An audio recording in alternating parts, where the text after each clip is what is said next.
لا يزال الخير حيا لا يزال إن في الدنيا سلاما واضلا.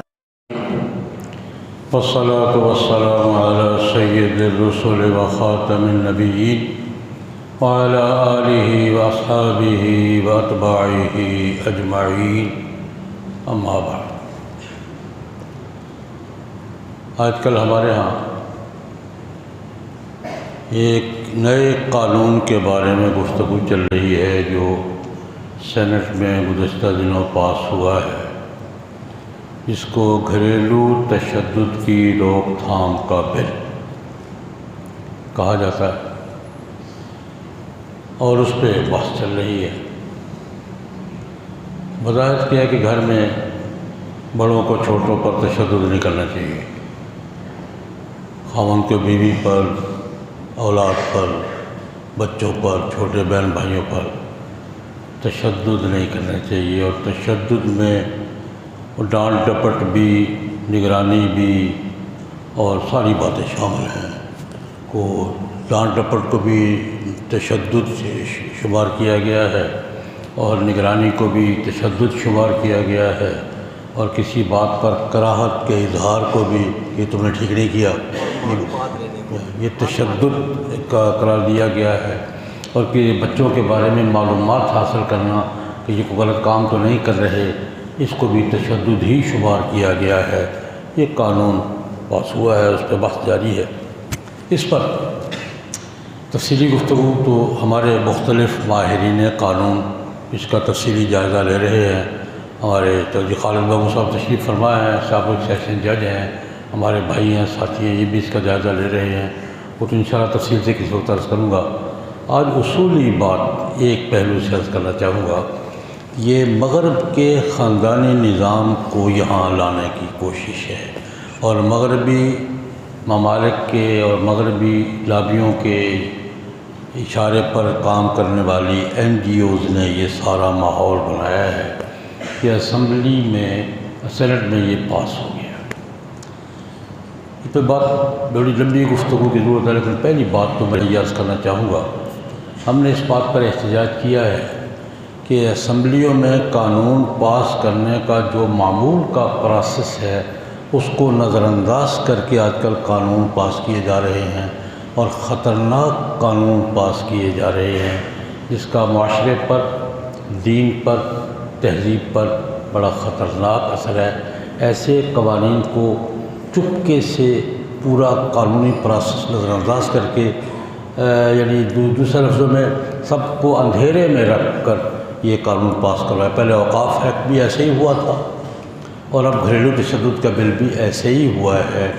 اس پر ایک بات تو یہ ہم نے اس دن اسلام آباد کے اجلاس پہ کہی ہے کہ سپریم کورٹ کی ذمہ داری بنتی ہے کہ وہ نوٹس دے کہ اسمبلیاں اپنا معمول کا پروسیس نظر انداز کر کے اس طرح لیپا پوتی کرا کے قانون سازی کیوں کر رہی ہے. ایک پیک تو اس کا آئینی ہے، وہ تو اپنی جگہ پر. سپریم کورٹ کو نوٹس دینا چاہیے کہ کیا مطلب ہے یہ کہ چپکے سے ایک ہیرا پھیری کر کے قانون پاس کروا لیا کہ جی ہم نے قانون. یہ اس کا نوٹس سپریم کورٹ کو لینا چاہیے کہ یہ غلط ہے طریقہ کار.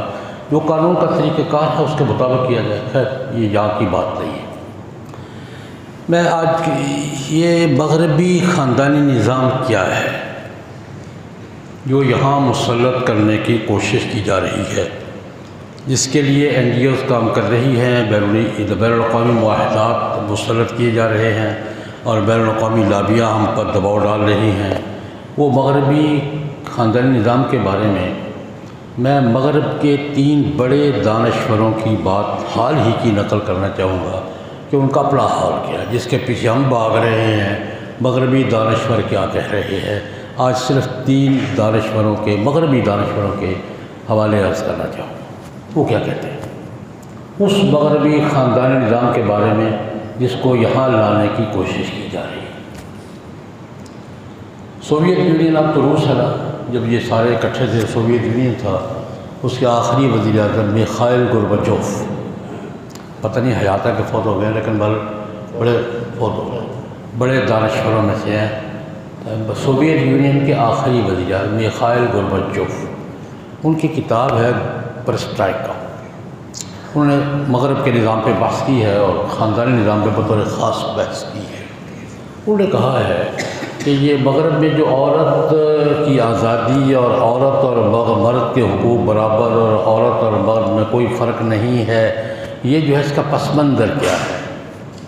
گورباچوف نے لکھا ہے کہ پہلی جنگ عظیم میں آج سے 100 سال پہلے قتل عام ہوا تھا. یورپ کے بے شمار لوگ قتل ہو گئے تھے اور اس قتل عام میں اتنے زیادہ لوگ قتل ہوئے تھے کہ ہمارے دفتر اور فیکٹریاں متاثر ہو گئی تھی اور ہمیں کام کرنے والے مزدور اور ملازمین اور نہیں ملتے تھے. یہ جنگ جس کو کہتے ہیں افرادی قوت، اس کا خلا پیدا ہو گیا تھا. تو گورباچوف کا کہنا ہے کہ ہم نے یہ خلا پر کرنے کے لیے عورتوں کو ورغلا کر کے ہم تمہیں برابر کے حقوق دیں گے، باہر نکلو. ہم عورت کو گھر سے نکال کر دفتر میں لائے، فیکٹری میں لائے. اصل مقصد کیا تھا کہ افرادی قوت کا جو خلا پیدا ہو گیا ہے وہ پر کیا جائے. ہم نے فریب ورغلانے کا لفظ ہے، ورغلا کر ہم لائے، وہ ہمارا خلا تو پر ہو گیا. لیکن گورباچوف کہتا ہے کہ اب ہم عورت کو گھر واپس لے جانے کی سوچ رہے ہیں، وہ جانے کو تیار نہیں ہے. یہ مسئلہ تو بیان کیا کس نے؟ عزت مآب میخائیل گورباچوف نے. پرسٹرائکا میں لکھا ہوا ہے کہ اب ہم عورت کو گھر میں واپس لے جانا چاہتے ہیں کہ عورت اپنے گھر کے فرائض سنبھالے. لیکن اب کیسے، کون جائے گا واپس؟ برطانیہ کے وزیر اعظم تھے جان میجر، بڑے اب نہیں، اب ایک دور گزارا انہوں نے، برطانیہ کے وزیر اعظم رہے ہیں. وزیر اعظم کے دور میں بھی اور اس کے بعد بھی ان کی کمپین تھی بیک ٹو بیسکس. جو بنیادیں تم نے چھوڑ دی تھی نا، وہ واپس چلو یار ادھر. انہیں ترقی نہیں چلنی. ان کا نعرہ تھا، الیکشن انتخابی نعرہ تھا، بیک ٹو بیسکس، بنیادوں کی طرف واپس چلو. ہم نے خاندانی روایات، تہذیبی روایات چھوڑ کر غلطی کی ہے، ہمیں واپس جانا چاہیے آج سے پہلے ماحول کی طرف. وہ برکت کا ماحول تھا، آپس میں مل جول کا ماحول تھا. اور انہوں نے اپنے دور حکومت میں اصلاحات متعارف کروائی تھی کہ جو عورت ملازمت کو چھوڑ کر گھر میں رہنے کو ترجیح دے، گھر کے فرائض سنبھالے، اس کو ٹیکس میں اور معاشی بینیفٹس میں رعایتیں دینے کی اصلاحات متعارف کروائی تھی. ہم ان کی حوصلہ افزائی کریں گے. ہم چاہتے یہ ہیں کہ عورت گھر کے فرائض کو سنبھالے. گھر اجڑ گئے ہیں، گھر ویران ہو گئے ہیں، گھر اجڑ گئے ہیں. اور جان میجر کا کہنا یہ تھا کہ ہمیں عورت کو گھر کے فرائض کی طرف واپس لانا چاہیے تاکہ گھر ہمارا خاندانی نظام جو تتر بتر ہو گیا، مغرب کا دانشور سر پکڑے بیٹھا ہے کہ خاندانی نظام کدھر گیا ہے. یہ جان میجر کی موجودہ ریکارڈ پر ہے. جان میجر زندہ ہے، جان میجر بھی زندہ ہے کہ وہ عورت کو گھر واپس لے. یہاں میں ایک درمیان میں ایک لطیفہ بھی عرض کر لیتا ہوں. یہ بات چلتی رہتی ہے، ہمارے ساتھ بھی مذاکرہ ہوتے رہتے ہیں. میں تو ہر جگہ چلا جاتا ہوں، ہر کی بات سنتا ہوں. ایک صاحب نے مجھے کہا کہ بھائی صاحب، یہ عورت اور مرد میں بنیادی تھا، عورت اور مرد میں بالکل مساوات، کوئی فرق نہیں ہونا چاہیے. احکام میں، قوانین میں، رویے میں کوئی فرق نہیں ہونا چاہیے. تو مجھ سے اس نے پوچھا کہ عورت اور مرد کے احکام میں کوئی فرق ہونا چاہیے. میں نے کہا یار پہلے ایک سوال میرا جواب دے دو، عورت اور مرد میں کوئی فرق ہے؟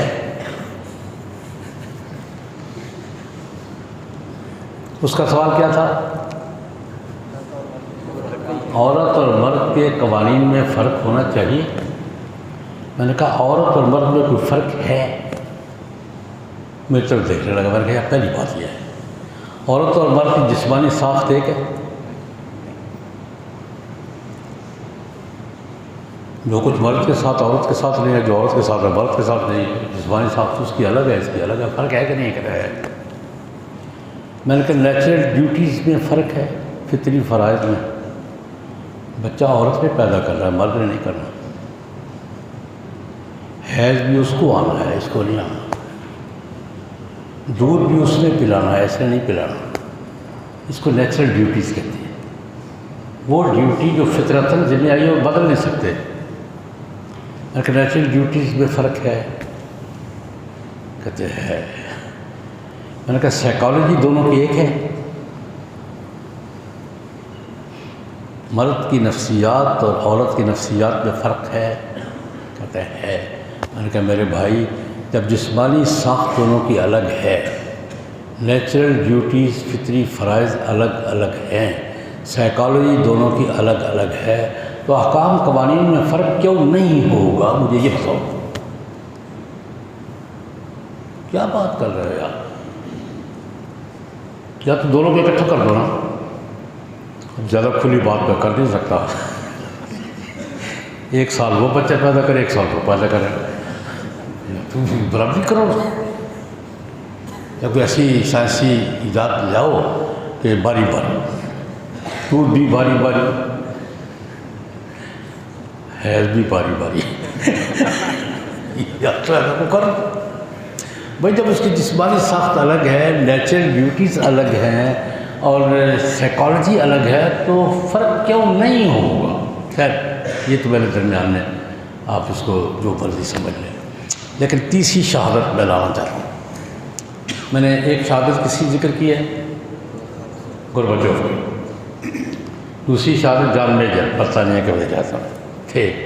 اپنے وزیر اعظم نہیں ہے لیکن موجود ہے. ان کی بیس کمپین ہی ہے بیک ٹو بیسک. واپس چلو یار، کتنے پھر گئے کر واپس چلو، کار چلیے. تو کبھی کہتا ہے کار چلو یار، کتنے پھر گئے. ہیلری کلنٹن کا نام سنا؟ دنیا کی بڑی خاتون ہے، کوئی شک نہیں، دنیا کی بڑی خاتون ہے. امریکہ کی خاتون اول بھی رہی ہے، وزیر خارجہ بھی رہی ہے، صدارتی الیکشن بھی لڑی ہے، اور دنیا کے بڑے دانشوروں میں شمار ہوتی ہے. کچھ جو بات واقع دنیا کے چوٹی کے دانشوروں میں شمار ہوتی ہے. ان کا پاکستان کا واقعہ عرض کرتا ہوں. جب وہ خاتون اول تھی، کلنٹن صاحب صدر تھے اور محترمہ خاتون اول تھی، تو پاکستان کے دورے پر تشریف لائے اسلام آباد میں. اسلام آباد کے ایک اسکول کا وزٹ کیا انہوں نے، لڑکیوں کے اسکول کا. ریکارڈ پر ہے، کئی دفعہ چھاپ چکا ہوں.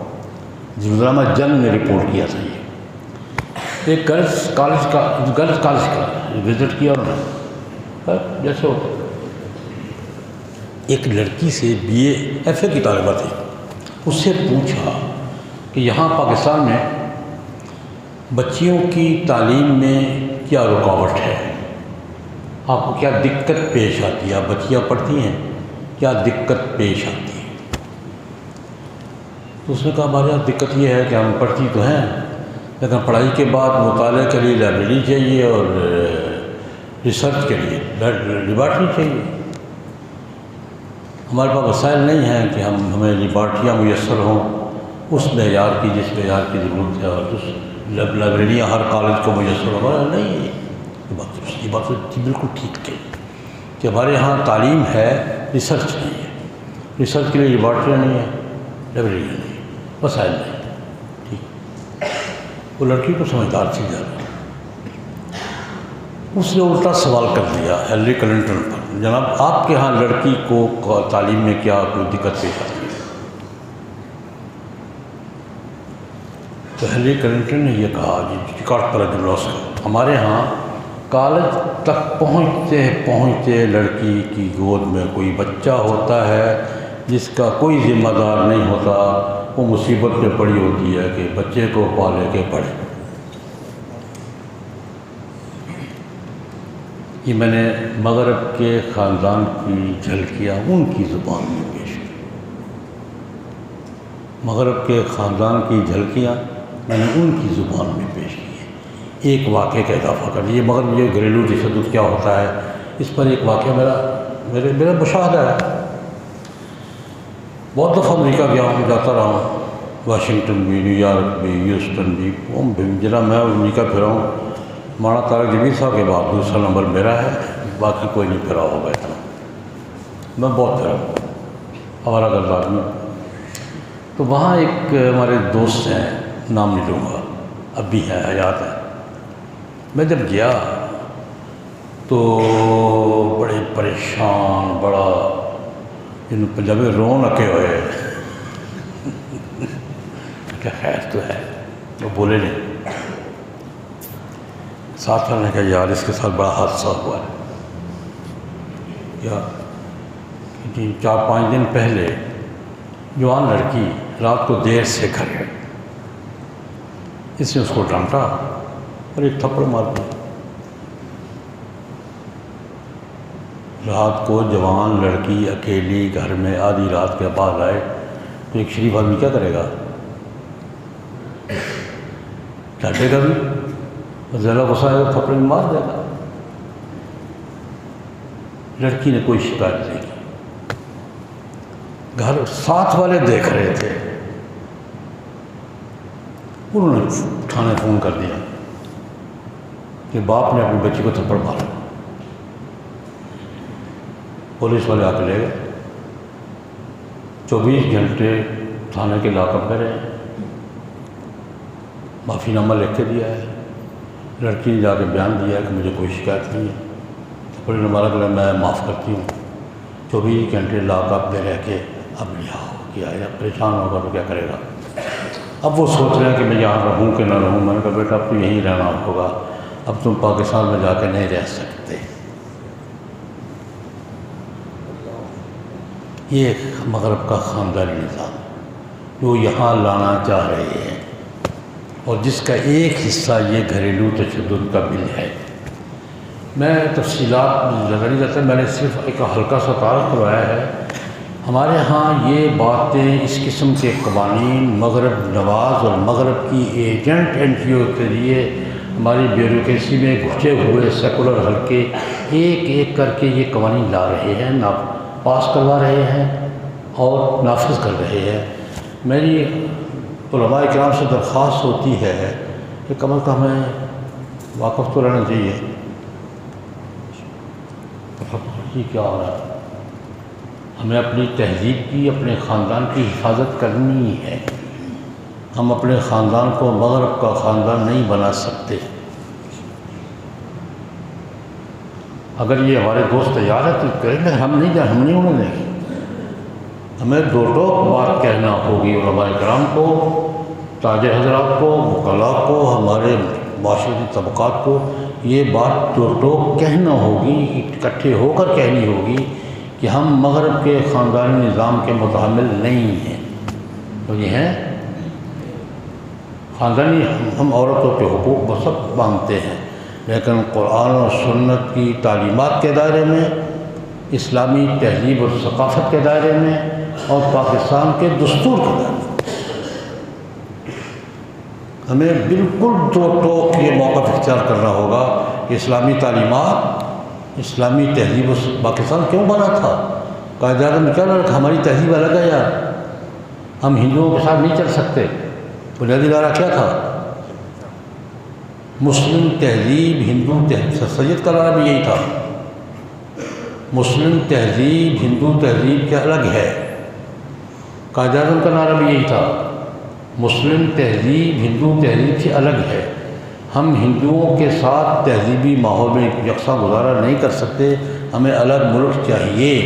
پاکستان کے نام سے الگ ملک کی بنیاد ہی تہذیب ہے، اس کو اب ہم پھر تعبیر کر لیتے ہیں، لیکن بنیادی بات کیا تھی کہ مسلم تہذیب اور ہندو تہذیب الگ ہے، ہمیں الگ ماحول چاہیے۔ ہم اپنی تہذیب کو ہندوؤں کے ساتھ گڑبڑ نہیں کر سکتے، ہندوؤں کے ساتھ گڑبڑ نہیں کر سکتے، انگریزوں کے ساتھ کر لیں گے۔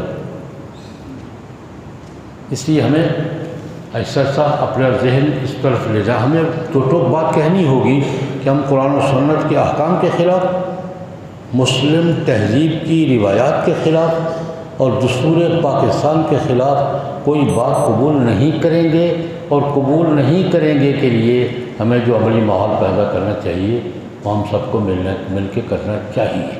اللہ پاک ہمیں اس کی توفیق عطا فرمائے۔ اللہم صلی